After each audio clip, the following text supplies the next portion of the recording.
আজকে একটা mini blog করছি। আর আজকে এসেছি আমি পাঁচপাড়া। আমি অনেকে জানো যে আমি পাঁচপাড়া একটা বাইকের গ্যারেজে কাজ করতাম। আজ থেকে মোটামুটি 1.5 বছর আগে 2 বছর কাজ করেছিলাম। এই দোকানে এসে আমার মালিকের দোকানে আমি আমার গাড়িটা ওয়াশ করাবো, ওই জন্য দোকানে বসে আছি। প্রচণ্ড গরম, কারেন্ট ছিল না, গাড়িটাকে জল মারতে মারতে এসে বসে আছে এই জায়গায়। লাইন আসলে এখন আমাদেরকে বাইকটা দেখাচ্ছি, দোকানটা দেখাচ্ছি, ঠিক আছে? এই হচ্ছে প্রকাশদার দোকান।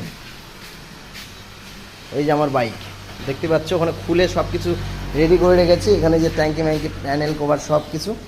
আর এইদিকে দোকান। যা গরম দিয়েছে অস্থির এই রৌদ্রের মধ্যে। আমার সঙ্গে যাচ্ছে তো, গরম লাগছে? হ্যাঁ অবশ্যই, অনেক গরম। তোকে বললাম আসিস না, দেখলি?